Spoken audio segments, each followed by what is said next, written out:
हिंदी व्याकरण वाक्य के भेद। अर्थ के अनुसार वाक्य के भेद। पहला है विधानार्थक वाक्य, दूसरा निषेधार्थक वाक्य, तीसरा प्रश्नार्थक वाक्य और चौथा है आज्ञार्थक वाक्य। पांचवा इच्छार्थक वाक्य, छठा है संदेहार्थक वाक्य, सातवां संकेतार्थक वाक्य और आठवां है विस्मयार्थक वाक्य। पहला विधानार्थक वाक्य या दूसरा नाम है उसे विधानवाचक वाक्य। इसकी व्याख्या है, जिस वाक्य में किसी क्रिया के होने या करने की सूचना हो उसे विधानार्थक वाक्य या विधानवाचक वाक्य कहते हैं। तो इस वाक्य में क्रिया का कार्य होना या करना, यही उसी के अनुसार हम वाक्य देख रहे हैं। पहला वाक्य, शीर्षन को लोग चटोर भी समझते हैं। शीर्षन को लोग क्या समझते हैं? चटोर। चटोर यह क्या है? समझ। चटोर भी समझते, समझना यह क्या है? एक क्रिया है, यह क्रिया है और क्रिया होने के कारण हम उसे क्या कहते हैं? विधानवाचक वाक्य या विधानार्थक वाक्य कहा जाता है। दूसरा वाक्य है, करामत ड्यूटी पर जाने की तैयारी में था। करामत यह ड्यूटी पर जाने की क्या कर रहा था? तैयारी।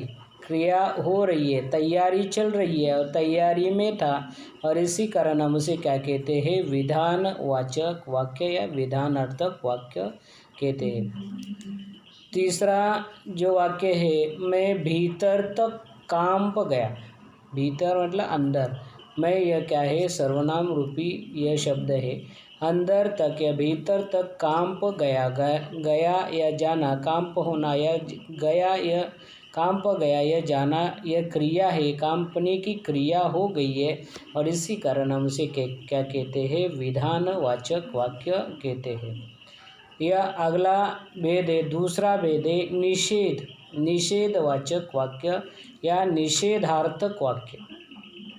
तो निषेध या इसकी व्याख्या कौन सी है कि जिस वाक्य में किसी बात के न होने या न करने का बोध होता है।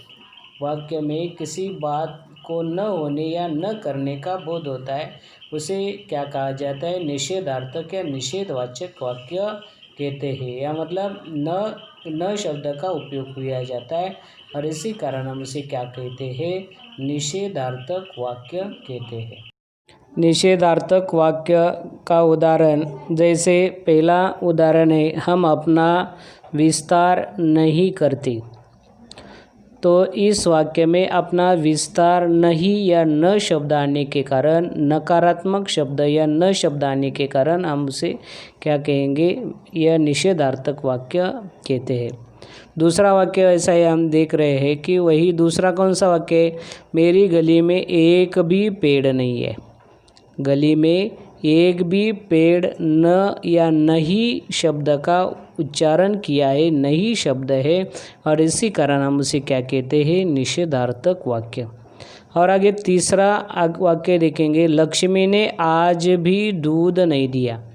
तो लक्ष्मी ने आज भी दूध न या नहीं दिया, न या न शब्द है, नकारात्मक शब्द है या न निषेधार्थक शब्द है और इसी कारण हम उसे क्या कहते हैं? निषेधार्थक वाक्य या निषेधवाचक वाक्य कहते हैं। तीसरा भेद है प्रश्नार्थक वाक्य या दूसरा नाम है प्रश्नवाचक वाक्य। इसकी व्याख्या है, जिस वाक्य में किसी प्रकार का प्रश्न किया गया है उसे प्रश्नार्थक वाक्य कहते हैं। जैसे कि उदाहरण है, आपका कोर्स ख़त्म होने में कितना वक्त बचा है। यह जो वाक्य है वही वाक्य में यह वाक्य में उसी वक्त पर बातचीत करते हुए प्रश्न किया है। कौन सा सवाल किया है कि आपका जो कोर्स है, आपका जो कार्य है वही ख़त्म होने के लिए समय कितना बाकी है, ऐसा सवाल पूछा है और इसी कारण हम उसे क्या कहते हैं? प्रश्नवाचक वाक्य। दूसरा है मकान ढूंढने में कुछ तकलीफ तो नहीं हुई। तो इस वाक्य में या इस वाक्य में उसी वक्त पर यह बातचीत हुई है और बातचीत के दौरान दो आदमी के बातचीत के दौरान उसी वक्त पर यह मकान के बारे में वो बातचीत चल रही थी और मकान ढूंढने में यह तकलीफ़ तो नहीं हुई, ऐसा सवाल किया हुआ है और इसी कारण हम उसे क्या कहते हैं, प्रश्नवाचक वाक्य। तीसरा है, आपको विलायती चाय पसंद है या हिंदुस्तानी। तो चाय के बारे में यह घर में मेहमान आने के कारण यह मेहमान से पूछा जाता है कि उस प्रकार आपको चाय पसंद है, कौन सी चाय है, विलायती पसंद है या हिंदुस्तानी। उसी वक्त पर यह प्रश्न पूछा जाता है, इसी कारण हम उसे क्या कहते हैं, प्रश्नवाचक या प्रश्नार्थक वाक्य कहते हैं।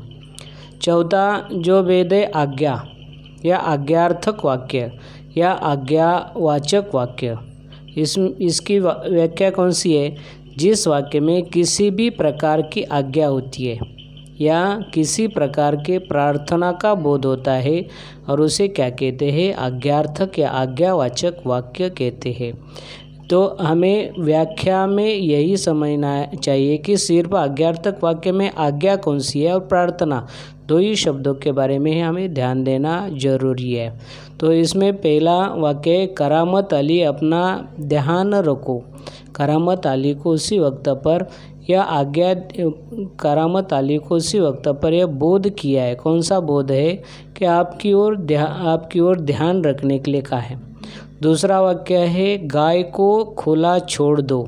ये किसी आदमी ने यह गाय को खुला छोड़ने के लिए आज्ञा दी है, यह आज्ञा दी है, इसी कारण हम उसे क्या कहते हैं, आज्ञार्थक वाक्य कहते हैं। तीसरा वाक्य है, भैया मिठाई बांटो। या भैया जो मिठाई बांटो, उसी वक्त पर यह क्या है, यह आज्ञा दी है भैया के लिए मिठाई बांटने के लिए। उसी प्रकार यह चौथा भेद हमने देखा हुआ है, सिर्फ आज्ञा और प्रार्थना, इसके बारे में हमें जानना जरूरी। पांचवा भेद है, इच्छार्थक वाक्य या इच्छावाचक वाक्य। इसकी व्याख्या है, जिस वाक्य में इच्छा या कामना या आशीर्वाद का आदि का बोध होता है, उसे इच्छार्थक वाक्य या इच्छावाचक वाक्य कहते हैं। तो इसमें यह सबसे पहले वह ध्यान देना जरूरी, इच्छा कौन सी है, मन की कामना और मन की कामना कौन सी है। और उसी वक्त पर आशीर्वाद देते समय जिस शब्द का उपयोग किया जाता है उसे इच्छावाचक वाक्य कहा जाता है, इच्छार्थक वाक्य कहते हैं। जैसे कि उदाहरण है, ऐसा काम करो कि देखने वाले देखते ही रह जाए। तुम्हें यही क्या है, उसी वक्त पर ऐसा काम करो, उसी वक्त पर आशीर्वाद दिया है। आशीर्वाद देते समय यह कहा है कि ऐसा काम करो कि देखने वाले हमेशा देखते ही रह जाएंगे। दूसरा वाक्य है, मानू दीदी आप सदा सुखी रहे। मानू दीदी के लिए उसी वक्त पर ये आशीर्वाद दिया है। कौन सा आशीर्वाद दिया है, सदा सुखी रखने के लिए आशीर्वाद दिया है। तीसरा इच्छावाचक वाक्य का तीसरा वाक्य है, प्रभु आपकी कामना पूरी करे। प्रभु यह आपकी कामना, आपकी इच्छा जो है, आपकी कामनाएं है, यह प्रभु पूरी करे, ऐसा आशीर्वाद दिया है। उसी कारण से हम क्या कहते हैं, इच्छार्थक या इच्छावाचक वाक्य कहते हैं। तो वाक्य के भेद का यह छठा भेद है, संदेहार्थक वाक्य या संदेहवाचक वाक्य।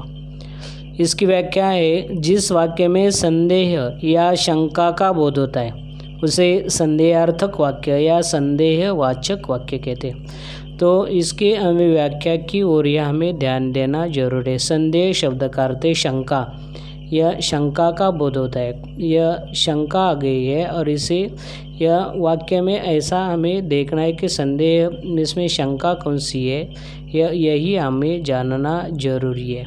तो इसमें हम पहला वाक्य देखेंगे, रहमान कह रहा था शायद कुछ लोग लक्ष्मी को खरीद लेंगे। तो इस वाक्य में रहमान यह बातचीत कर रहा था, क्या कह रहा था, लक्ष्मी को खरीदने के लिए कुछ लोग आने वाले हैं। और कौन से लोग आने वाले, शायद शायद मतलब यह शंका का बोध हुआ है शायद शब्द के द्वारा, यह हम पहचान सकते हैं। दूसरा वाक्य, शायद अब कोई मिलने वाला तंग नहीं करेगा। शायद मतलब कदापि या कदाचित, यह शंका है, यह शंका का बोध हुआ है। शायद अब कोई मिलने वाला तंग या परेशान नहीं करेगा, यही जानकारी हमें यह दूसरे वाक्य में दिखाई देती है। तीसरा वाक्य है, मानू के ससुराल वाली चीक व शीतल पार्टी की प्रतीक्षा कर रहे होंगे।